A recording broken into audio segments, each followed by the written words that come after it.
కలిగిన వారుగా సమాధాన సంతోషములతో విశ్వాసములో ఎదుగుటకు శక్తిమంతులుగా నింపి మీ నామమునకు మహిమకరముగా మమ్మల్ని అందరినీ నీ రాకడకు సిద్ధపరుస్తారని వేడుకుంటూ యేసు నామములో ఈ ప్రార్థన అడుగుచున్నాము తండ్రి, ఆమేన్. ఒక పాట చరణాన్ని పాడదాం. యేసురాజు రాజుల రాజై,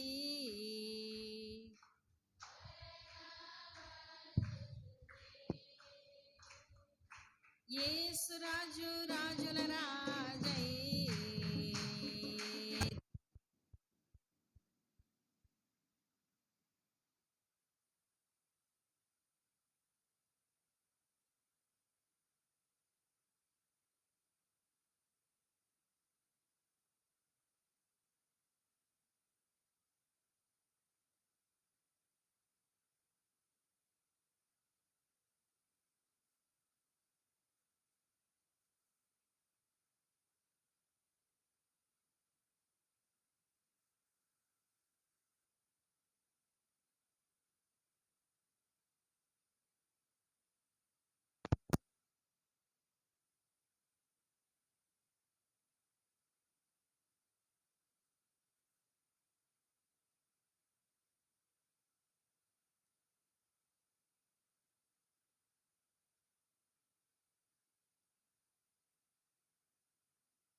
దేవుని ఆత్మశక్తి మనకందరికీ కావాలి.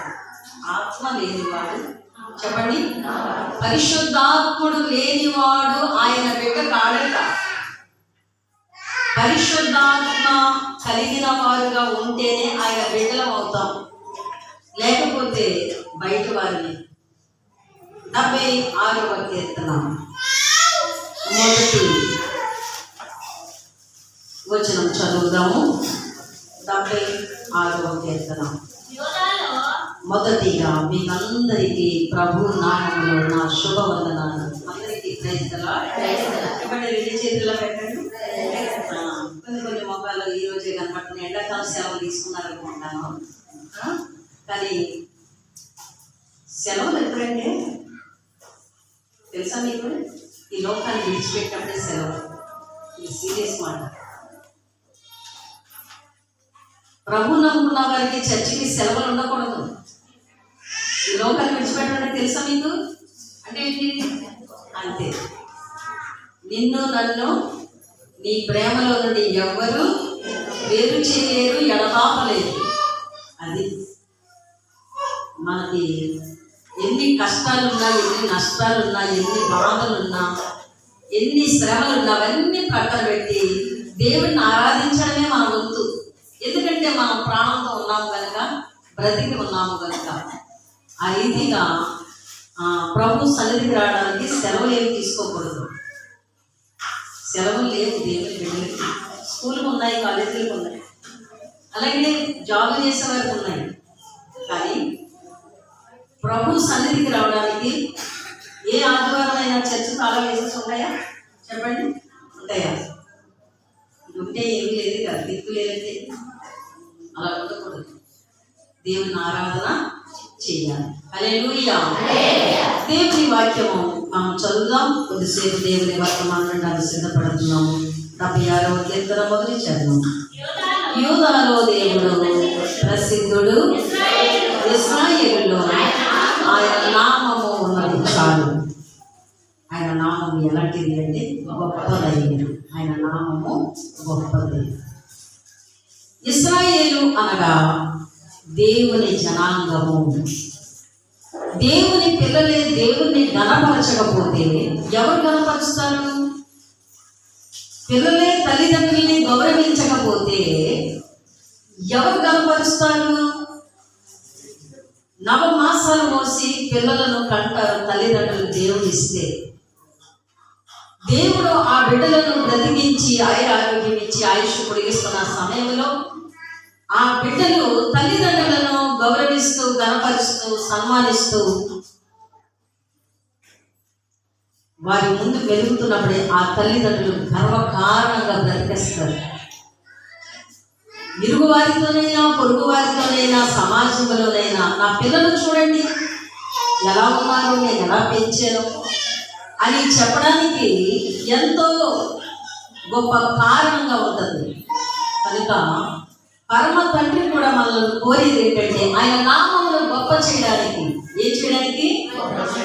చెప్పండి, దేవుని నామమును గొప్ప చేయాలంటే నీ పని మీద నువ్వు వెళ్ళిపోతే గొప్ప చేయగలవా?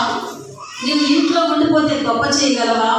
నీవు దేవునికి ఆరాధన చేయకుండా ప్రభు సన్నిధానంగా రాకపోతే గొప్ప చేయగలవా? గొప్ప చేయాలి అంటే ఆయన ప్రజలందరి ఎదుటనే మనము ఆయన నామమును ఘనపరుస్తూ ఉండాలి. అందుకని యూదా అనే మాటకు స్తుతి. స్తుతి స్తుతి చేయడంలో దేవుణ్ణి మనం ఎంతగా ఎడతెగక స్తుతిస్తూ ఉంటామో ఆ గొప్ప దేవుడు అందరికీ తెలుస్తాడు. అందరికీ పబ్లిసిటీ చేయాలి మనమే, అందరికీ తెలియజెప్పాలి మనమే. అలాగా మనము ఎప్పుడైతే ఇష్టపడతామో ఇశ్రాయేలీయులుగా ఉన్న మనకు దేవుడు గొప్ప ఆశీర్వాదాలు ఇవ్వడానికి, ఆయన నామమును గొప్ప చేయడంలో ఉన్న ధైర్యం ఏంటి అంటే మనకు గొప్ప సంతోషం. చూడండి, ఒక మాట మీకు జ్ఞాపకం చేస్తాం. అబద్ధాలు ఆడారనుకోండి, దొంగతనం చేశారనుకోండి, భయం వస్తుంది. అవి రెండు చేసే వాళ్ళకి భయం ఉంటుంది. ఎందుకు? ఎక్కడ బయట పడిపోతాను, ఎవరు నన్ను చూసేసారు, ఎవరు నా గురించి చెప్పేస్తారు అని భయపడిపోతూ ఉంటారు. ఎందుకంటే వారు చేసిన పని వారిని భయపెడుతుంది, వారు చేసిన తప్పు వారిని భయపెడుతుంది. అదే మంచి పని చేశారనుకోండి, నా గురించి చెప్తే బాగున్నాం, నలుగురిలోనూ ప్రకటన చేస్తే బాగున్నాం, నలుగురికి తెలియజేస్తే బాగున్నాం అని ఆశపడతాం. ఈ రెండిట్లో ఏది మంచిది చెప్పండి? మంచి పని మంచిది, మంచి పని గొప్పది. హల్లెలూయా. కొంతమందికి ఎంత చెప్పినా వినిపించుకోరండి, ఎంత చెప్పినా లెక్క చేయరు, వాళ్ళు అలాగే ఉంటారు.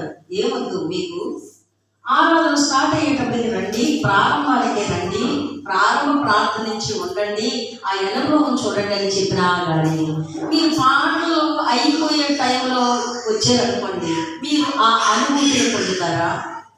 మీరు ఆ ఆనందంలో ఏమైనా అనుభవించగలరా? అందుకే శుక్రవారం ఒక మాట వచ్చింది, మీకు గుర్తుందో లేదో, అప్పుడే వచ్చి ప్రార్థన చేయగలరు కానీ ప్రార్థన చేసినాడు ఏ అనుభవాన్ని బట్టి ప్రార్థన చేయగలరు? పాటలు పాడితే దేవా ఇంతవరకు ఆత్మతో సంతోషముగా పాటలు పాడి మీ నామమును స్తుతించాము అని మీరు ఏం చేయగలరంటే ప్రార్థన ఆయనకి ఇష్టమైన రీతిగా చేయగలరు. మీరు ఒకవేళ వచ్చి కూడా ప్రార్థన చేయడానికి సమయాన్ని తీసుకోలేదనుకోండి, మీరు కూడా మీకు కలిగిన మేలులను పొందిన అనుభవాల్ని విడిచిపెట్టారు, మరచిపోయినట్టు లెక్క. మూడవది ఏంటంటే సమయానికి రాకపోయినా ప్రార్థన చేశారు చూడండి, ఆ అనుభవం మీకు దొరకలేదు, ఆ రుచి మీకు దొరకలేదు. అదన్నమాట. 3 అనుభవాలు కనబడుతున్నాయి. ఒకటి అయిపోయిన తర్వాత వచ్చి చేసిన, సగంలో వచ్చి చేసిన, వచ్చి ఏమీ చేయకుండా ఊరుకున్నా. 3 అనుభవాలను మీరు గుర్తుపెట్టుకోవాలి. మంచి ఆలోచనతో ఉండండి, జ్ఞానంతో నింపుకోండి మీ హృదయాలను, మీ విశ్వాసాన్ని అధికం చేసుకోండి. చెప్పినప్పుడు వినిపించుకోవడం మీకు చాలా మంచిది. నా మీద కొరకే కదా, నా కుటుంబ ఆశీర్వాదం కొరకే కదా దేవుడు నాతో మాట్లాడుతున్నాడు అని గుర్తుపెట్టుకుంటే మనం దేవుని వలన కృప పొందిన వారం అవుతాం. హల్లెలూయా. యూదాలో దేవుడు ప్రసిద్ధుడు, ఇశ్రాయేలులో ఆయన నామము గొప్పది. నీవు స్తుతి చెప్పడంలో అందరికీ తెలుస్తుంది, బయట వారికి కూడా. లోపల చెప్పే స్తుతి వేరు, బయటికి చెప్పే స్తుతి వేరు. ఆయన నామమును గొప్ప చేయడంలో ప్రకటన చేయడం నీకెంతో అవసరం. అనేక ఆత్మల రక్షణార్థమై ఆ కార్యము మనకు ఆశీర్వాదకరముగా దేవుడు సిద్ధపరుస్తూ ఉన్నాడు. హల్లెలూయా. చూడండి, జెఫన్యా గ్రంథములో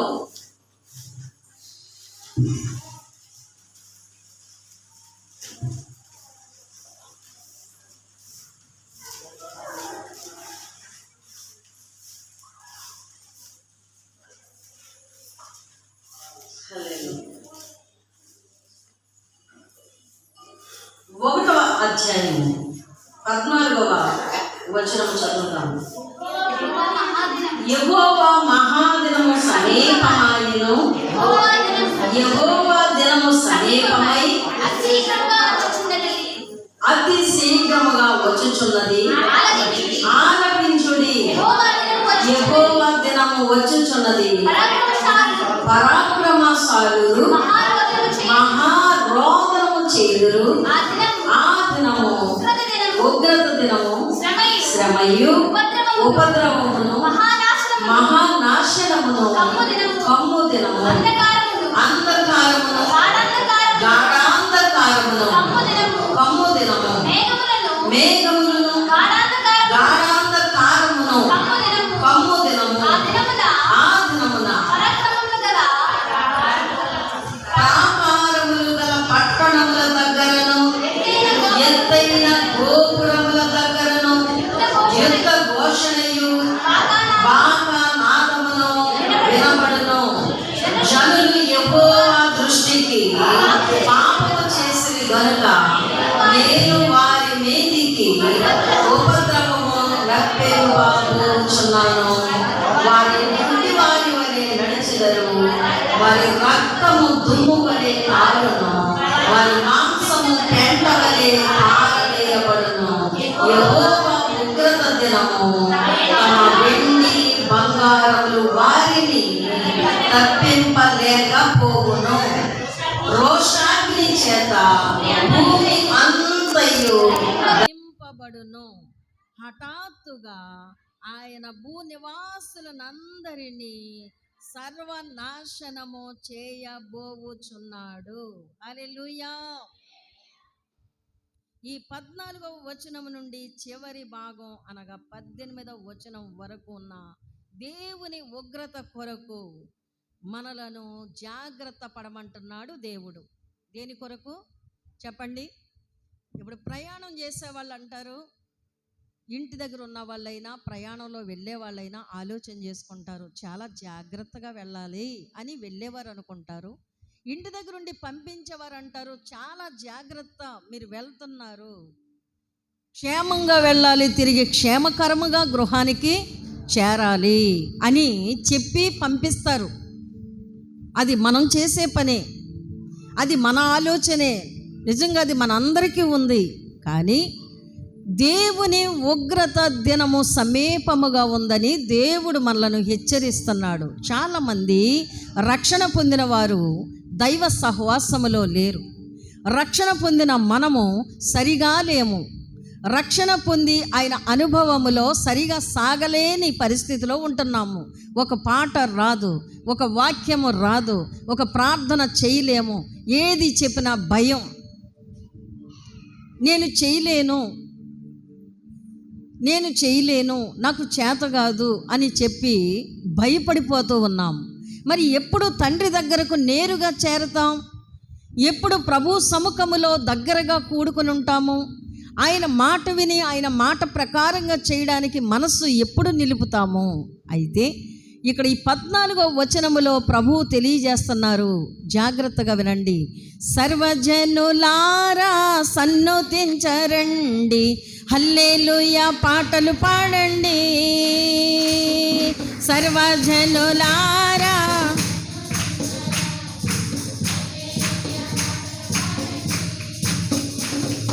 సియోను పాటలు పాడండి, సంతోషగానము చేయండి.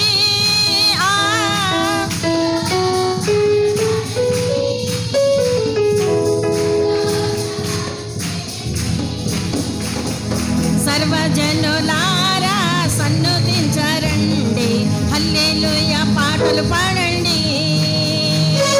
సర్వజనులారా సన్నుతించరండి.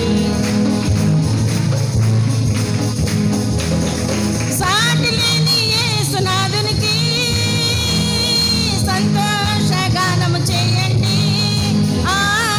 సాటి లేని యేసునాథునికి సంతోషగానము చేయండి.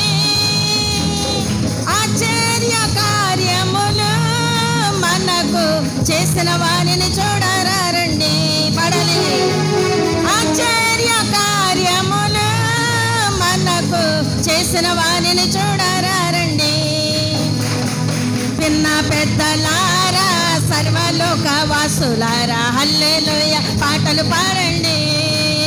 ఆమేన్. పిన్న పెద్దలారా సర్వలోకవాసులారా హల్లెలూయా.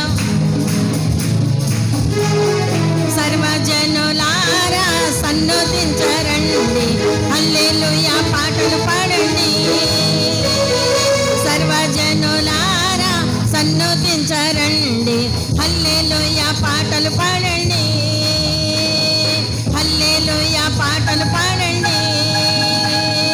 హల్లెలూయా పాటలు పాడండి.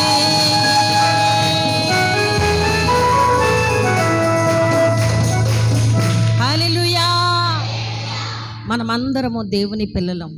నీ నోట దేవుని స్తోత్ర వచనము స్తుతి వచనము ఉంటే నీ నోరు అపవిత్రముగా ఉన్న నోరు, బూతులతో శాపనార్థాలతో ఉన్న నోరు విడుదలయ్యి స్వస్థత పొంది దేవుని పిల్లలుగా సియోను పాటలు పాడతాం. సంతోషముతో పాడి దేవుణ్ణి స్తుతిస్తావు. అప్పుడు నీలో ఎటువంటి అనాలోచన ఉండదు, భక్తిహీనత ఉండదు, చాలా బలంగా ఉంటావు. వాక్యం ఉందండి, నీతిమంతులమైపోతామట, పరిశుద్ధులమైపోతామట. నీతిమంతులుగా ఉంటే మన ఇంటిలో నుండి రక్షణను గూర్చిన ఉత్సాహ సునాదములు బయటకు వినబడతాయట. అందుకే మనకి చేసిన మేలును బట్టి మన గృహములో, మన కుటుంబాలలో దేవునికి కృతజ్ఞత ఆరాధనలు ఎందుకు ఏర్పాటు చేసుకుంటాం? దేవుడు చేసిన మేలులను బట్టి. కొన్ని గృహాల్లో అలాంటి రుచి ఉండదు, అలాంటి అనుభవం ఉండదు. ఎన్ని సంవత్సరాలైనా గృహంలో ఆరాధన అంటే బలవంతం. ఇంకా కాదండి, ఇంకా టైం ఉందండి, 4 నెలలు బానివ్వండి, క్రిస్మస్ వస్తుంది కదా 6 నెలల తర్వాత ఏదో సరిపెడతారు. కానీ దరిద్రం పోవాలంటే, శాపం పోవాలంటే, బంధకం తెంచివేయబడాలంటే నీ ఇంట్లో దైవ ఆరాధన జరగాలి. పరిశుద్ధులు నీ ఇంట్లో అడుగు పెడతారు, నీతిమంతులు నీ ఇంట్లో అడుగు పెడతారు, యాజకులు నీ ఇంట్లో అడుగు పెడతారు, సేవకులు నీ ఇంట్లో అడుగు పెట్టినప్పుడు ఆత్మాభిషేకము నీ ఇంట్లో జరుగుద్ది. అక్కడ ఎటువంటి అసహ్యకరమైనవి, అపవిత్రమైనవి, ఎటువంటి నిర్లక్ష్యకరమైన శాపము అక్కడ ఉండకుండా, తాండవించకుండా, వ్యాపించకుండా అన్ని ఫటఫట తెంచివేస్తాడు ఆయన. హల్లెలూయా. బాగా గమనించండి. గత వారం హాస్పిటల్లో ఉన్నాడు కరుణ, వాళ్ళ బిడ్డను బట్టి. ఈరోజు చర్చిలో ఉన్నాడా? ఎక్కడున్నాడు? హాస్పిటల్కి అయితే పరిగెడతారు, ఫంక్షన్లకైతే, భోజనాల కంటే, పెళ్ళంటే, ఇళ్లలో దిగడం అంటే పరుగులు ఎడతారు. ఏరి దైవ సహవాసం అంటే చాలా మందికి లెక్కలేదండి. దేవుని భయము వారిలో బొత్తిగా లేదు అంటాడు. ఎలాగ ఆశీర్వదిస్తాడండి మనల్ని దేవుడు? ఎలాగ గొప్పగా హెచ్చిస్తాడండి మనలను, మన కుటుంబాలను? ఆలోచన చేయండి. దేవుని విషయంలో నువ్వు గ్రుడ్డివాడిగా ఉన్నావు, గ్రుడ్డిదానిగా ఉన్నావు, అంధకారములో ఉన్నావు, గాఢాంధకారములో ఉన్నావు, చీకటి బిలములలో ఉన్నావు. అందుకే నీవు దైవ సహవాసం అంటే గుర్తించలేని దుస్థితిలో ఉన్నావు. ఎగతాళిగా ఉంది ప్రార్థనకి రా అంటే, ప్రార్థన చేసుకో అంటే, సన్నిధికి రా అంటే జోకుగా తీసుకుంటున్నారు. కాదు. దైవ సహవాసం అంటే నీలో దైవ భయము కావాలి. గడగడ వణుకుచు ఆయన సన్నిధికి రావాలి. ఆయన మహాదేవుడని నీవు గుర్తించిన నాడే నీలో ఉన్న అపవిత్రమైన చర్యలు, క్రియలు అన్నీ కూడా కాల్చబడిపోతాయి. హల్లెలూయా. దేవునికి స్తోత్రం. మహాభయంకరమైన దినములున్నాయి. పాడతాం, ఓ మానవుండా నీ గతి ఏమవునో నీకు తెలుసా? వాళ్ళు పనికి వెళ్ళినోళ్ళు పాడుకుంటారు, ఫంక్షన్కి వెళ్ళినోళ్ళు పాడుకుంటారు, సినిమాకి వెళ్ళినోళ్ళు పాడుకుంటారు, అందరూ పాడేస్తారు. కానీ అర్థము చేసుకుంటే నువ్వు గడగడ వణుకుతావు. ఆ మహాభయంకరమైన దేవుని ఉగ్రత దినము నీ మీదకి రాక మునిపే జ్ఞానవంతుడుగా, నీతిమంతుడుగా, పరిశుద్ధుడుగా ఆలోచన చేసుకో. అందుకే మీకు మొదటి నుంచి దైవ సేవకులు నేర్పించేది, ఈ రోజున నీకు 10,000 రూపాయలు వచ్చినా కానీ నీ కాలు బయట పెట్టకూడదు. ఇది చప్పట్లు కూడా దేవుని మహిమపరచండి గట్టిగా. హల్లెలూయా. అపవాది నీకు 10,000 కాదు, 1,00,000 రూపాయలు కూడా చూపిస్తాడు ఈ రోజున. యేసు ప్రభువునే నా కాళ్ళకి వంగి నమస్కారం పెట్టని అడిగిన ధైర్యవంతుడు ఎవరు? అపవాది, సాతాను. నిన్ను నన్ను మోసం చేయలేడా? చెప్పండి, మోసం చేయలేడా? ఈ లోకరాజ్యాలన్నీ నీకు ఇచ్చేస్తాను. అబ్బా, అంటే లోకరాజ్యాలన్నీ వాడియా? కొంతమంది చూడండి, కూలోడొచ్చి కుప్ప మీద ఉండి బెదిరించాడు అన్నట్టుగా సామెత ఉంటుంది. అదే చేస్తారు. అత్తగారు పెత్తనం లాగా ఉంటారు కొంతమంది. అత్తగారి పెత్తనం తెలుసా మీకు? అడుక్కునేవాడు వచ్చాడంట, కోడలు ఇంట్లో నుండి అన్నదంట, భయపడి అత్తయ్య గారు ఉంటే ఏం చెప్పుందరో, ఇద్దరో మా అందరో నాకు తెలియదని మనసులో అనుకుని, బాబు ఎల్లురా అన్నదట. ఎవరు? కోడలు. అత్తయ్యకి వినబడింది లోపు, ఏమయ్యా వెళ్ళిపోతున్నావని అడిగిందంట భిక్షగాడిని. అప్పుడు అన్నాడంట, అమ్మా ఎవరో ఇంట్లో వెళ్ళిపోమ్మన్నారు రా అని చెప్పి గుమ్మం దగ్గరికి రప్పించిందట. గేటు దగ్గర ఆపిందట. లోపలికి వెళ్ళి, నిన్నెవరే చెప్పమన్నది? భిక్షగాడు వస్తే నేను చెప్పాలి కానీ నువ్వు చెప్పడం ఏంటి అని చెప్పి, ఇప్పుడు పోరా నేను బొమ్మంటున్నాను అన్నదంట. ఇప్పుడు పో నేను బొమ్మంటున్నాను. చాలామంది అత్తగారు పెత్తనం చేస్తుంటారు. నేను అత్తగారును కదా, చర్చికి ఆఫ్ చేయడానికి నా వంతే, కానుక ఇవ్వకుండా చేయడానికి నా వంతే, ప్రార్థన చేయకుండా ఆపడానికి నా వంతే, అన్నీ నా చేతిలో ఉన్నాయి అధికారాలు. సాతాను కూడా అన్నాడు, సర్వాధికారాలు నాకు ఉన్నాయి అంటున్నాడు. ఉన్నాయా? దొంగోడికి అధికారాలు ఉండకపోతే ఏం చేస్తాయి? కొంతమంది బోకరగాళ్ళు ఉంటారు, బోకరించేస్తారు. అబద్ధాలు బొంకెత్తారు, నోరున్న వాళ్ళదే ఊరు. కానీ అపవాదికి చోటివ్వకండి. అపవాది నిన్ను దోసుకోవడానికి, నిన్ను అపహరించడానికి, నిన్ను దొంగిలించడానికి, నిన్ను పాడు చేయడానికి, నిన్ను అపవిత్రం చేయడానికి, పాపములో నిన్ను ముంచడానికి, ఆజ్ఞలు తప్పించి తిరగడానికి, అవిధేయులై మళ్ళించడానికి, నిన్ను వాడుకోవడానికి సిద్ధముగా ఉన్నాడు. నీ నోట ప్రార్థన రాకుండా మోసగించడానికి వాడు చాలా కనిపెడుతున్నాడు. ఏదోలాగా నీకు మరుపు పెట్టాలని, ఏదోలాగా నిన్ను ప్రార్థన చేయకుండా, ఆయన సహవాసములో చేరకుండా, ఆయన సేవకుల అడుగుజాడల్లో చెప్పిన మాటలు వాక్యమును బట్టి ప్రవర్తించకుండా నిన్ను చెరపడానికి వాడున్నాడు. ఒక రోజునట తిన్నని మార్గములో చెడగొట్టడానికి వచ్చాడంట ఒకడు. అంటే తిన్నని మార్గాలు చెడగొట్టడం అంటే వంకర మార్గాల్లోకి తీసుకెళ్తున్నాడు అన్నమాట. వంకర మార్గం కాదు మన యేసయ్య మార్గం, రాజమార్గం. రాజమార్గము దొడ్డుదారి కాదు, అడ్డుదారి కాదు, తిన్ననైన చక్కనైన మార్గము. ఆయన మనకు త్రోవ చూపిస్తున్నాడు, చక్కనైన త్రోవలో మనల్ని నడిపిస్తున్నాడు. మనము దేవునికి లోబడిన నాడు, దేవుని మాటకు విధేయులమైనాడు.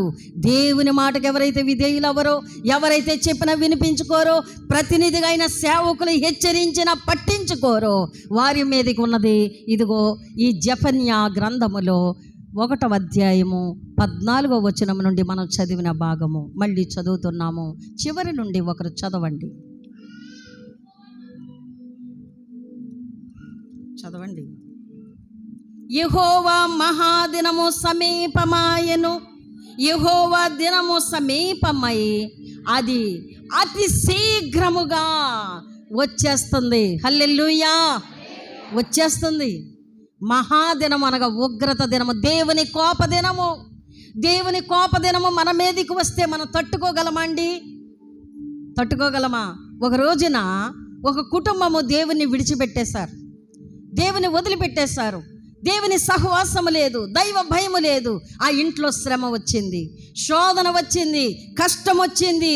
అప్పుడు సేవకులు ప్రార్థన చేయడానికి వెళ్ళినప్పుడు వారు చెప్తున్న మాట ఏంటో తెలుసా? దేవుణ్ణి మేము వదిలేసినా దేవుడు మమ్మల్ని వదలలేదు, పగబట్టేశాడు తాసుపాములాగా.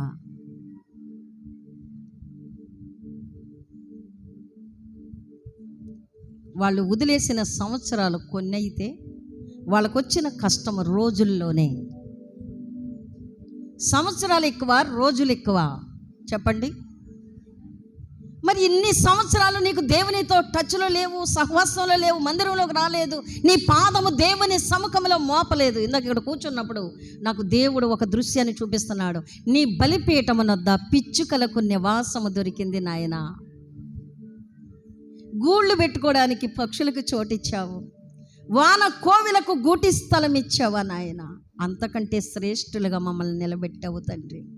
నిజంగా మీ కళ్ళులోంచి కన్నీళ్ళు రావాలా? మనసు వేదన కలగాలి, పశ్చాత్తాపం కలగాలి. దేవుని బలిపీఠం అంటే చిన్న విషయము కాదండి. దేవుడు మాట్లాడే చోటు, స్థలము. అందుకే అబ్రాహాము ఏ చోటికి వెళ్ళినా, ఏ ప్రాంతానికి వెళ్ళినా మొట్టమొదటి దేవునికి బలిపీఠము కట్టేవాడు. చప్పట్లు కూడా దేవుని మహిమపరచుదాం. గట్టిగా గట్టిగా చప్పట్లు కూడా దేవుని స్తుతించాలి. రీక్కుదరమ శలరమ సుందరమ. హల్లెలూయా. నువ్వు నీతిగా బ్రతికితే అబ్రాహాము వల్లే నీకెన్ని ఒడిదుడుకులు వచ్చినా, ఎన్ని శ్రమలు వచ్చినా నిబ్బరమైన బుద్ధితో ఉంటావు, ధైర్యముగా ఉంటావు. ధైర్యము వహించుడి, మీ కార్యములు సఫలము చేస్తాడు. ఏ కార్యము చేపట్టినా, ఏ పని పూనుకున్నా దేవుడు నీకు సఫలం ఇస్తాడు. ఎందులో ఓడిపోవు, ఎందులో పడిపోవు, ఎక్కడ తొట్టిల్లిపోవు. ఎందుకంటే నీతిమంతుడు సింహము వలె ధైర్యముగా ఉంటాడు. హల్లెలూయా. నీలో ప్రార్థన ఉండదు. ఎప్పుడు చూసినా ఏదంటారు? ఉషారా, ఉసూరు. ఉసూరు ఉసూరు అంటే ఉసూరు అంటే ఏంటి? ఉసిరికాయలా? ఉసూరు అంటే ఏంటి? చల్లగా అలాగే. ఎంత బలం దేవుడిచ్చినా అంటారు. బలాన్ని కూడా దాచేసి దొంగోళ్ళు ఉన్నాం లేవా? దేవుడు బలం ఇచ్చాడు, నడవడానికి బలం ఇచ్చాడు, మాట్లాడడానికి బలం ఇచ్చాడు, ప్రార్థన చేయడానికి బలం ఇచ్చాడు, పాట పాడడానికి బలం ఇచ్చాడు, నిలబడడానికి బలం ఇస్తే కూర్చుని బాబే కాళ్ళు రావట్లేదంటాం. దేవుని సన్నిధానములో దేవుడు నిన్ను ఎలా నిలవబెడుతున్నాడో చదువుదాం. చూడండి, పేపర్ ఏమి తిప్పనక్కర్లేదు. ఆ జకరియా గ్రంథం అక్కడే జెఫన్యా ప్రక్కనే ఉంది. చూడండి, ఎక్కడో ఏమి తీనక్కర్లేదు మీరు. హల్లెలూయా. అమ్మా శ్రీకాంత్, ఈ 2 మైకులు నాకు అడ్డేస్తున్నాయి. చూడండి, హబక్కూకు గ్రంథం జెఫన్యా ప్రక్కనే ఉంది. పేపర్ ఏం మార్చనక్కర్లేదు, మీరు జాగ్రత్తగా విందాం. అక్కడున్న 19వ వచనం చదవండి. 3వ అధ్యాయంలోనే 19వ వచనం. బాగా చెప్పండి, అందరూ కలిసి చెప్దాం ఈ మాట. ప్రభువగు, అమ్మా నేను చెప్తున్నాను, అందరూ చెప్పండి. ప్రభువగు యెహోవాయే నాకు బలము. మళ్ళీ చెప్పండి. 2వ మాట, ఆయన నా కాళ్ళను లేడి కాళ్ళ వలె చేయును. ఇప్పుడు చెప్పండి, నా కాళ్ళను లేడి కాళ్ళ వలె చేయును. తరువాత 3వ మాట, ఉన్నత స్థలముల మీద ఆయన నన్ను నడువ చేయును. చెప్పండి, ఆయన నన్ను చెప్పండి కూడా దేవుని మహిమపరచుదాం. హల్లెలూయా.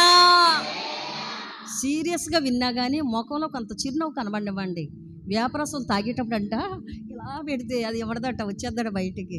ఇది కష్టంగానే ఉండొచ్చు వాక్యాలు, ఎందుకంటే ఆదివారం రాక వచ్చే దేవుని సన్నిధిలో కష్టంగా కూర్చున్నా, కష్టంగా అనిపించిన మాటలు మాత్రం మనకు చాలా బలమునిస్తున్నాయి, చాలా ఊరటనిస్తున్నాయి, చాలా శక్తినిస్తున్నాయి. కనుక ఈ 3 లైన్లు మళ్ళీ ఆ వాక్యాన్ని మనం ఒక్కసారి ఆలోచన చేద్దాం.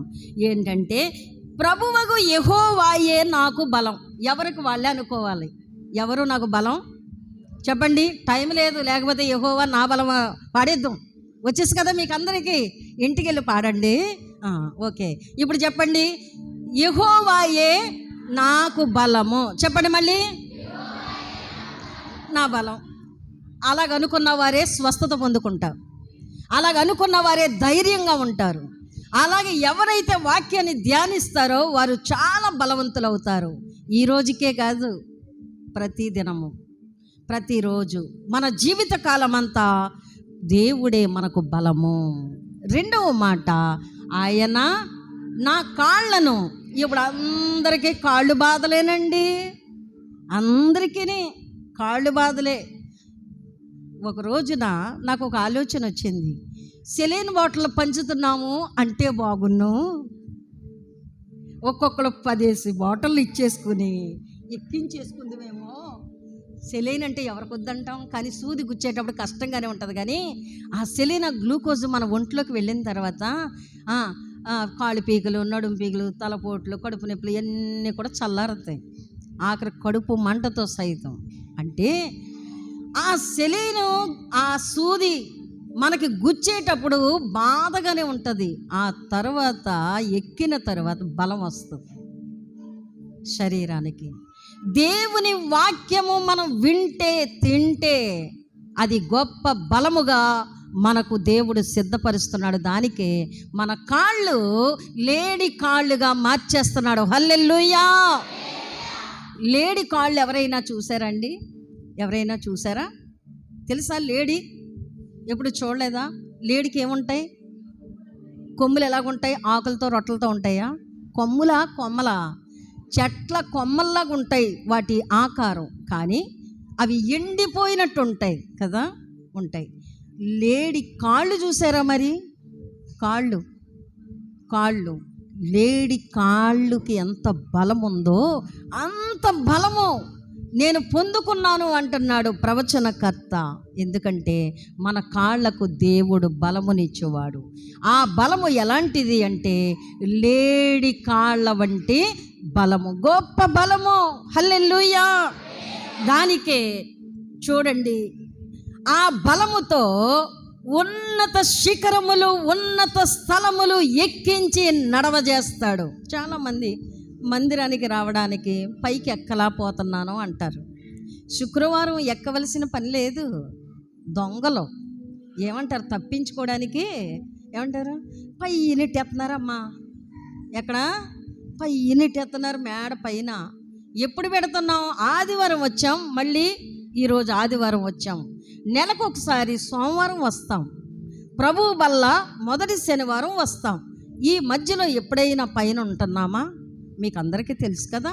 మరి అలాంటప్పుడు ఎందుకండి అలాగంటారు? మనమట ఎన్నో రకాలుగా తప్పించుకోవడానికి మాట్లాడుతూ ఉంటామట. తప్పించుకోవడానికి కాదు, దేవుని కార్యం చేయడానికి పూనుకోవాలి. హల్లెలూయా. ఆ పైన 18వ వచనం కూడా ఉంది, చదువుదాం. నీకు యెహోవాలో దేవునిలో ఆనందముందా, సంతోషముందా?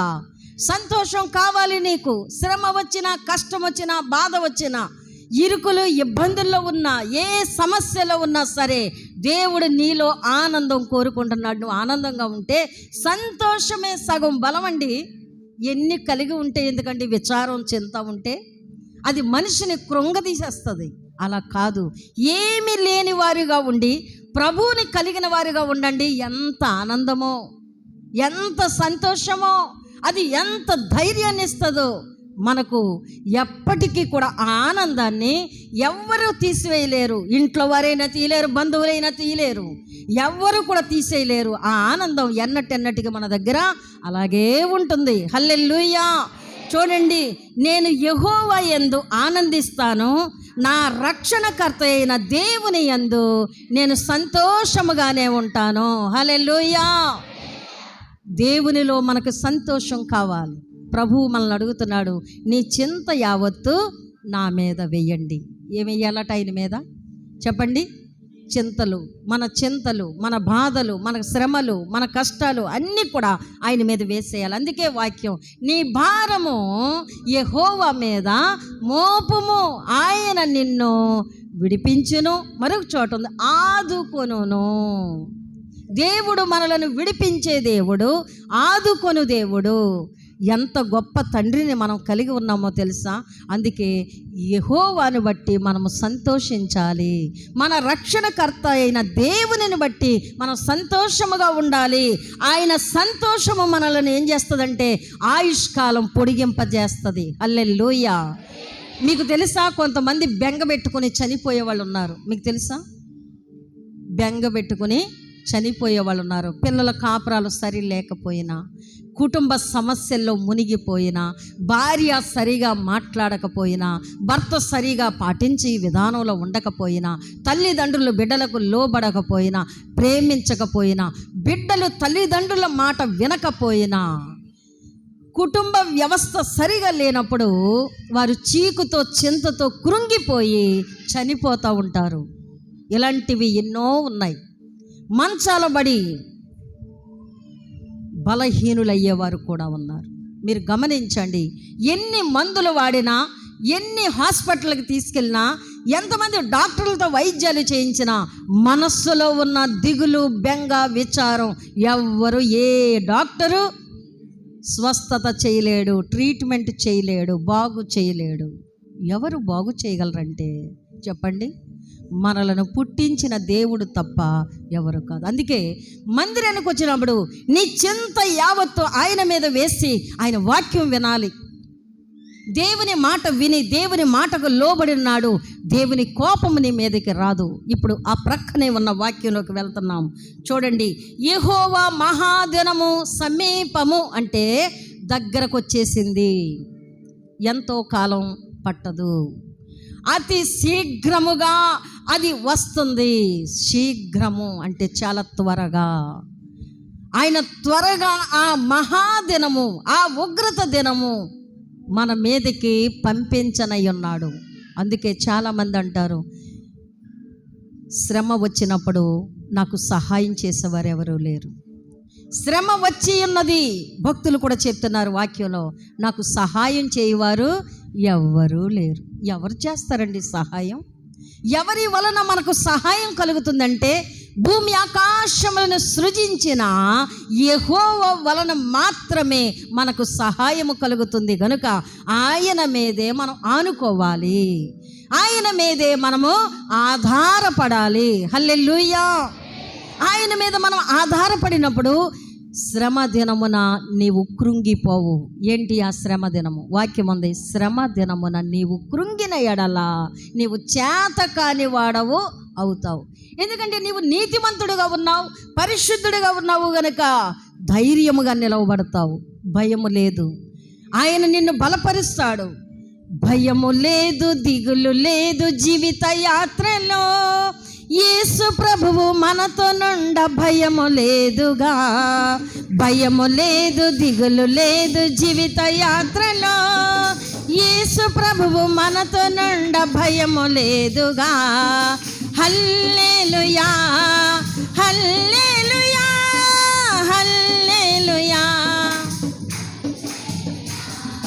గాలి తుఫానులు అలలు పొంగినా, గాలి తుఫానులు అలలు పొంగినా, యేసు ప్రభువు మనతో నుండ భయము లేదుగా. యేసు ప్రభువు మనతో నుండ భయము లేదుగా. హల్లెలూయా. నువ్వు నీతిగా బ్రతుకు, ఏ భయమునకు నువ్వు భయపడనక్కర్లేదు. ఎలాంటి పరిస్థితి నీ మీదకి ఎదురొచ్చినా భయపడనక్కర్లేదు. అయితే ఒకటి, నీవు జ్ఞానముతో దైవ భయము కలిగి మసులుకుంటే నీకే భయము లేదు. దానిని చూసి జాగ్రత్త పడాలి. యెహోవా, ఆ దినం ఏమని ఉంది చెప్పండి, చదవండి. ఆయన దినము ఎలా ఉందంటే సమీపముగా ఉన్నది. ఆ దినము అతి శీఘ్రముగా వస్తుంది. ఆ దినమట చాలా భయంకరమైన దినము. చూడండి, ఇంకా క్రిందకి చూసినప్పుడు, ఆలకించుడి, యెహోవా దినము వచ్చుచున్నది, పరాక్రమశాలులు బలవంతులు మహారోదనము చేస్తారు. హల్లెలూయా. ఈ రోజున చల్లగా జరిగిపోతుంది కాలం కదా. మనకు కావలసినవి వంట చేసుకొని, మనకు కావలసినవి ఆర్డర్ చేసుకొని, మనకు కావలసినవి కొనుక్కొని, మనం వెళ్ళాలనుకున్న చోటుకి వెళ్ళిపోతూ ఆ ప్రదేశాలు చూస్తూ విహారయాత్రలు, ఎన్నో షికారులు, ఎన్నో పిక్నిక్లు, ఎన్నో వన భోజనాలు, రకరకాల విన్యాసాలు, వినోదాలు ఎన్నో చేస్తున్నావు. కానీ దేవుని రాకడ, ఆ శ్రమ దినాలు నీవు ఒక్కసారి ఆలోచన చేసావా? అయితే బలవంతులు, మహాశూరులు, పరాక్రమశాలులు ఏం చేస్తారట? రోదనము చేస్తారు. ఏం చేస్తారండి? ఇప్పుడు చేయరు వాళ్ళు, ఇప్పుడు హ్యాపీగా గడుపుతారు, ఇప్పుడు సంతోషంగా ఉంటారు. కానీ రోదనము చేసే రోజు ఉంది వాళ్ళకు. మరి మనం ముందుగానే రోదనము చేయాలి. ఆ కాలము నెరిగి ఇప్పుడే మనం రోదనము చేయాలి. ఆ రోజున మనము తట్టుకోలేము. దేవుడు మనకు నేర్పిస్తున్నాడు, తెలియజేస్తున్నాడు, హెచ్చరిస్తున్నాడు. గనుక మనం ఎలాగుండాలి? ఆ దినము కొరకు ఈ దినమే సిద్ధపాటు కలిగి ఉండాలి. అమ్మో, ఆ దినమును నేను తట్టుకోగలదునా, భరించగలదునా, నేను సహించగలదునా? నా వలన కాదు. కనుక ఇప్పుడే నేను దేవుని సన్నిధానములో జాగ్రత్త పడతాను, సరి చేసుకుంటాను, దేవునికి లోబడతాను, దేవుని భయము కలిగి ఉంటాను. నా ఇష్టము వద్దు, నా ఆలోచనలు వద్దు, దేవుని నిర్ణయమే, దేవుని చిత్తమే, దేవుని అనుగ్రహమే, ఆయన ఏది చెప్తే నేను అది చేస్తాను అనే అనుభవములోనికి మనము రావాలి. హల్లెలూయా. క్రింది మాట చదువుదాం. ఆ దినము ఉగ్రత దినము, శ్రమయు ఉపద్రవమును మహానాశనమును కమ్ము దినము. మహానాశనము వస్తుంది. వినండి, చిన్న నాశనం కాదు. నువ్వు ఎన్ని శాపనార్థాలు పెడుతున్నావు, వాళ్ళ నాశనం అయిపోవాలి, ఏళ్ళ నాశనం. ఈ నాశనం కాదు, పెద్ద నాశనం వస్తుంది. ఎప్పుడు?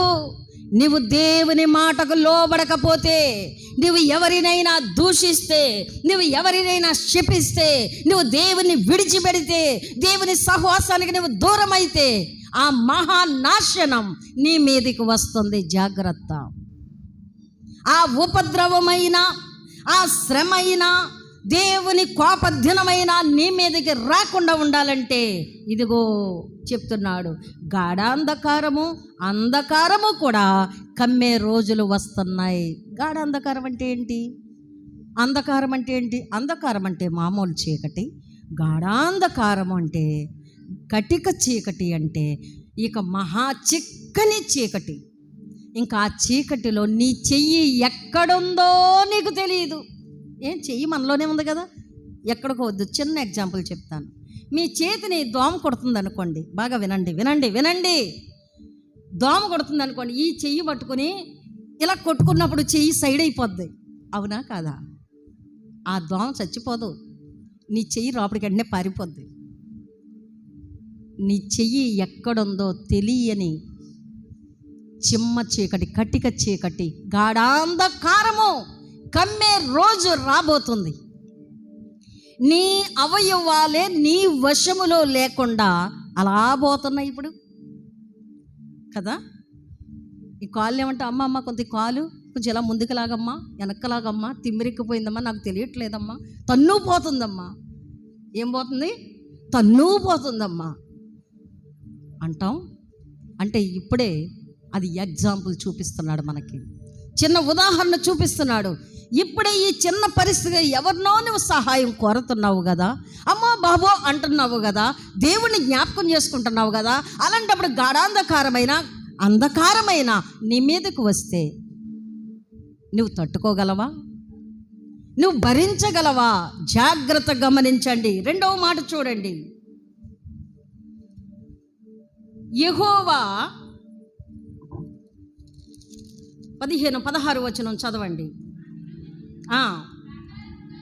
ప్రాకారములు గల పట్టణముల దగ్గర, ఎత్తైన గోపురముల దగ్గర యుద్ధ ఘోషణయు ఏంటట, బోర శబ్దం, బాకా నాదమును వినబడుతుంది. ఎక్కడ వినబడుతుందంటే ప్రాకారములు గల పట్టణము దగ్గర, ఎత్తైన గోపురముల దగ్గర యుద్ధ ఘోష, బాకానాదము వినబడుతుంది. ఇది గొప్ప ప్రవచనం అండి. గ్రంథకర్తలు రాయించి పెట్టారు.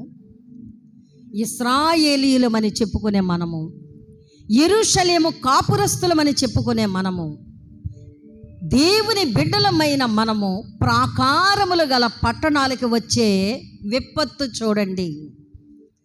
మనము ఎవరి సంబంధులము, మనం ఎలాంటి ఆలోచనతో ఉంటున్నాం, మన స్థితి ఎలా ఉంది గమనించండి. దేవునికి గడగడ వణుకుచు భయపడాలి, దేవునికి లోబడాలి. ఆ కాలము నెరిగి నిద్ర మేలుకొని వేళ అయిందని మత్తు విడిచిపెట్టాలి, మగత విడిచిపెట్టాలి. ఏదో చల్లగా జరిగిపోతుందిలే, నేను అనుకున్న ఎలా జరిగిపోతున్నాయి అనుకుంటున్నావేమో, అలాగుండదు. దేవుని ఆ ఉగ్రత దినము మహాభయంకరం. రెండవ మాట చూడండి క్రింద, జనులు యెహోవా దృష్టికి పాపము చేశారు గనుక నేను వారి మీదికి ఈ ఉపద్రవము రప్పింపబోచున్నాను. అమ్మా వినండి, జనులు అనగా మనమే దేవుని దృష్టికి పాపం చేస్తున్నాం. దేవుని మాట, ఆయన ఆజ్ఞను మేరుతున్నాం, ఆయన కట్టడలకు లోబడలేకపోతున్నాం. అందుకని ఆయన కోపము మన మీదకి పంపించనై ఉన్నాడు, అది రప్పిస్తున్నాడు. మరి అది మనకు కావాలా? అది మనం పొందాలా? దానివల్ల నాశనమే కదా, దానివల్ల దేవుని కోపమే కదా. అది మనకెందుకు? దానితో మనకి పని ఏంటి? జాగ్రత్త పడవలసిన విషయం మనకి దేవుడు నేర్పిస్తున్నాడు. కనుక క్రింది మాట ఏంటంటే, జనులు యెహోవా దృష్టికి పాపం చేశారు. నువ్వు పాపం చేసావా? ఒప్పుకో, విడిచిపెట్టు. ఇక దాని మార్గానికి మళ్ళీ వెళ్ళకు, దాని జోలికి వెళ్ళకు, దాని మార్గమును అనుసరించకు, దాని తలంపులోకి రాకు. సామెతల గ్రంథములో ఒక మాట ఉంటుంది, చూద్దాం చూడండి. సామెతల గ్రంథములో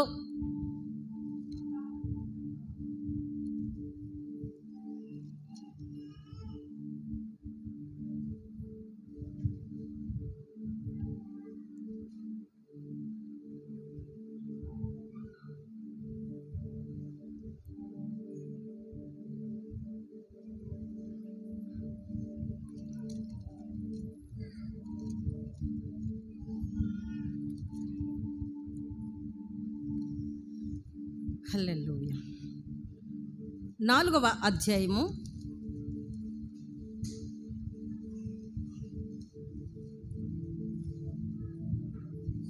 13వ వచనం చదువుదాం. ఉపదేశమును విడిచిపెట్టక దానిని గట్టిగా పట్టుకొనుము, అది నీకు జీవము గనుక దానిని నీవు పొందియుండుము. హల్లెలూయా. దేవుని వాక్యమును గట్టిగా పట్టుకోవాలి. విడిచిపెట్టకూడదు. ఎందుకంటే అది మనకు జీవము. దాన్ని మనం విడిచిపెట్టకూడదు, దాన్ని మనం సొంతం చేసుకోవాలి. ఒకవేళ నీవు దేవుని ఉపదేశమును విడిచిపెడితే ఆ మహా ఉగ్రత దినము నీవు తప్పించుకోలేవు.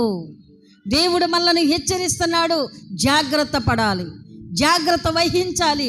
దేవుడు నేర్పుతున్న ప్రతి అనుభవము మనము జాగ్రత్త గురిగా పెట్టుకున్న నాడే సరిచేయబడతాం. ఇప్పుడు చూడండి, ఈ జెఫన్యా గ్రంథములో ఉన్న మాట మళ్ళీ మనం ఇక్కడికి వస్తున్నాము. ఏమనంటే, ఎవరైతే యెహోవా దృష్టికి పాపము చేస్తారో వారి మీదికి ఆ ఉపద్రవమును రప్పించబోచున్నాను. వారు గ్రుడ్డి వారి వలె నడుస్తారు, వారి రక్తము దుమ్ము వలె పారును, వారి మాంసము పెంట వలె పారబోయబడును. అంతే. ఇక ఏముంటుందంటే ఆఖరికి కళ్ళు గుడ్డి అయిపోతాయి. వింటున్నారా? గ్రుడ్డితనంలోకి వెళ్ళిపోతారు. గ్రుడ్డి వారైపోవడానిక దేవుడు మనల్ని రక్షించింది? గ్రుడ్డి వారవడానిక ఆయన ప్రేమ మనకు పంచింది? బాగా ఆలోచన చేసుకోండి. దేవుని వాక్యము సెలవిస్తుంది, నీ కన్నులు తేటగా చూడాలట, అంతేగాని మసకతో మబ్బుతో కాదు చూడవలసింది. ఆయన కార్యములు ఏదో యుగ సంబంధమైన దేవత. నువ్వు అవిశ్వాసంలో ఉంటే నీ కళ్ళకు గ్రుడ్డితనమే కలుగు చేస్తాడు. దానిలోకి నీవు వెళ్ళకూడదు. రెండవ మాట ఏమనుంది? వారి రక్తము దుమ్ము వలె ఉంటుంది, మాంసము, శరీర మాంసం ఏమైపోతుందంట? పెంట వలె పారవేయబడుతుంది. కళ్ళు గుడ్డివి, గుడ్డోళ్ళలాగా తడువులాడుతాం. రక్తము దుమ్ములాగా వృధా అయిపోతుంది, ధూళిలాగా వృధా అయిపోతుంది. మాంసము పెంట మీద పారవేయబడినట్టు అయిపోతుంది. ఎందుకు ఇలాంటి దుస్థితి ఎదురైంది అంటే, యెహోవా దృష్టికి మనం పాపం చేశాం. ఈ పాపము మన వలన మన బిడ్డలకు తాండవించకూడదు, మన బిడ్డలకు పట్టి వెంటాడకూడదు. నీ వలన నీ కుటుంబానికి శాపం తెచ్చి పెట్టకూడదు. నీ వలన ఆశీర్వాదములే రావాలే తప్ప శాపము తేకూడదు. చివరి వచనములో 18, యెహోవా ఉగ్రత దినమున తమ వెండి తమ బంగారములు.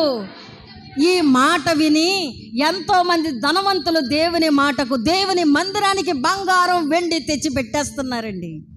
ఈ వాక్యం విన్నవారు, ధనవంతులు, బలవంతులు, ఆస్తి ఐశ్వర్యం గలవారు ఏం చేస్తున్నారు అనుకుంటున్నారు? వారికి కలిగిన యావదాస్తి తెచ్చి దేవుని పాదాల ముందు పెట్టేస్తున్నారు. ఎందుకు? బంగారం, వెండి, ఆస్తిపాస్తులు అక్కరకు రావు. వాటి వలన మనకు ఏ విధమైన ఉపయోగము కలుగదు. అందుకని వెండి బంగారములు ఏమవ్వట చెప్పండి? నరకము నుండి లేక ఉగ్రత నుండి, మహానాశనము నుండి తప్పించలేవు, విడిపించలేవు. బాగా గమనించండి. వెండి కోసమా నీ పోరాటం, నీ ఆరాటం? బంగారం కోసమా, ధనము కోసమా, ఐశ్వర్యము కోసమా? అవన్నీ ఒక ఎత్తు అయితే నీ దేవుడు ఒక ఎత్తు. చెప్పడం దేవుని మహిమపరచు. నీ దేవుడు గొప్ప ఉద్దేశము నీ కొరకు ఆయన కలిగి ఉన్నాడు. హల్లెలూయా. ఆయన ప్రణాళికను అర్థం చేసుకో. వెండి బంగారం ఈ భూ సంబంధమైంది, అదంతా వస్తుంది, ఉంటుంది. కొద్దిసేపు నీ దగ్గర ఉంటుంది, కొద్దిసేపు నా దగ్గర ఉంటుంది, కొద్దిసేపు ఇంకొకరి దగ్గరికి వెళ్తుంది. రెక్కలు కట్టుకుని ఎగిరిపోద్ది ఆస్తి ఐశ్వర్యం. అది ఎవరి దగ్గర ఒకరి దగ్గరే ఉండదు. చాలామంది అనుకుంటారు ఏంటంటే, ఉన్నవాడు లేనోడైపోయాడు, లేనోడు ఉన్నవాడైపోయాడు అని చెప్పుకుంటారు. కాదు. నీవు దేవుని మాట విన్ననాడు నీ ఆస్తి నీకెక్కడికి పోనివ్వడు. దేవుడు నీకు సురక్షితంగా ఉంచుతాడు. అయితే ఒకటి, ఆయన నీతిని, ఆయన రాజ్యమును మొదట వెతకడం మనం నేర్చుకోవాలి. అప్పుడు అవన్నీ దేవుడు మనకు అనుగ్రహిస్తాడు. అయితే ఆయన రాజ్యము, ఆయన నీతిని ఎవరైతే వెతికి వెంబడిస్తారో చాలా ఆనందంగా ఉంటారు. నీకు పరలోక రాజ్యము కావాలా? దేవుని మహా ఉగ్రత దినము కావాలా? ఏం కావాలని కోరుకుంటున్నావు? చూడండి, చివరి మాట మనం చదివాము. ఏమని? యెహోవా ఉగ్రత దినమును తమ వెండి బంగారములు వారిని తప్పింపలేకపోవును, రోషాగ్ని చేత భూమి అంతయు అమ్మా, దేవుని కోపము చేత భూమి అంతా కాలిపోయే రోజు వస్తుంది. భూమి ఆకాశములు అగ్ని కొరకు నిలవ చేయబడి ఉన్నాయి. ఇది మీకు తెలుసా? కాల్చబడిపోతాయి. కొద్ది కాలం ఉండి కొద్ది కాలానికి పోయే ఈ లోకములో ఎందుకు మనకి లోకాశలు, నేత్రాశలు, జీవపు డంబం? ఇవి మనకు అవసరమా? ఇవి ఏమైనా మనకేమైనా ఉపయోగపడతాయి అంటే ఇవి అక్కరకు రావు. వీటి వలన మనకు ప్రయోజనం లేదు. అందుకే తమ చిరస్థిర ఆస్తులను ఉంటుంది అపోస్తుల కార్యంలో అంటాడు, అమ్మి వారు అపోస్తుల పాదముల యొద్ద పెట్టేశారట. వారి చిరస్థిర ఆస్తులు అంటే వారికి పూర్వకాలము నుండి వచ్చిన ఆస్తిపాస్తులు అన్నీ కూడా కూడబెట్టో దగ్గర పెట్టుకున్న తర్వాత వీళ్ళకి మారు మనసు వచ్చింది. దేవుని వాక్యం విన్నారు, పశ్చాత్తాప హృదయముతో తీసుకొచ్చి అపోస్తులు అనగా దైవ సేవకులు వాక్యం చెప్తుంటే వారి పాదముల ముందు పెట్టేశారంట. ఎప్పుడు? వారు మారు మనసు పొందినప్పుడు, వారు మార్పు కలిగినప్పుడు, వారు వారి పాపములు విడిచిపెట్టినప్పుడు, దేవుని దృష్టికి సరి అయిన మార్గంలో నడుస్తాం అని ఒప్పందం చేసుకున్నాడు. వారు చేసిన త్యాగం అంత గొప్పగా ఉంది. కనుక వెండి బంగారాల వలన ఏమీ ప్రయోజనం లేదు. చివరికి అంటాడు, దేవుని రోషాగ్ని చేత భూమి అంతయు కాల్చబడిపోద్ది. వింటున్నారా? ఈ భూములు ఉండవు, ఈ పట్టణాలు ఉండవు, ఈ ఆకాశం ఉండదు, కాల్చబడిపోతుంది. పంచభూతములు మిక్కుటమైన వేండ్రముతో లయమైపోతాయి, కాల్చబడిపోతాయి, ఏమీ ఉండవు, ఏమీ ఉండవు. తర్వాత హఠాత్తుగా ఆయన భూమి మీద బ్రతుకుచున్న వారిని అందరినీ సర్వ నాశనము చేయబోచున్నాడు. బాగా వినండి. భూమి మీద నివాసం ఉంటున్న వారిని అందరినీ హఠాత్తుగా నాశనము చేయబోయే రోజు వస్తుంది. భయము నొందండి, పాపము చేయకండి, దేవుని వాక్యము మీ హృదయములో భద్రము చేసుకోండి. ధనము అక్కరకు రాదు, వెండి బంగారములు పారవేసి ఏడ్చే రోజు వస్తుంది. ఇస్కరియోతు యోధా చూడండి, ఎంతో ఆశతో సీక్రెట్గా వెళ్ళి పలకరించాడు. రోమా గవర్నమెంట్ వారితో బేరం కుదుర్చుకున్నాడు. ఒక్క క్షణములోనే ఆ మూట తెచ్చి దేవాలయంలోకి విసిరేసిన దినము మనకు తెలుసు.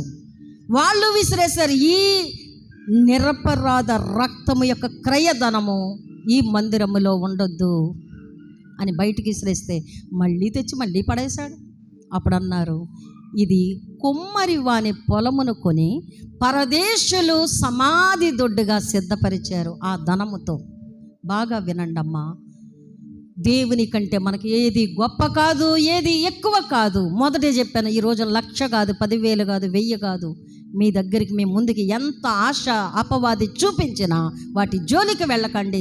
దేవుని మహా ఉగ్రత దినం ఉంది, భయపడండి, దేవునికి లోబడండి. దేవుడి అట్టి కృప మనకందరికీ దయచేయును గాక. దేవుడి వర్తమానము దీవించును గాక.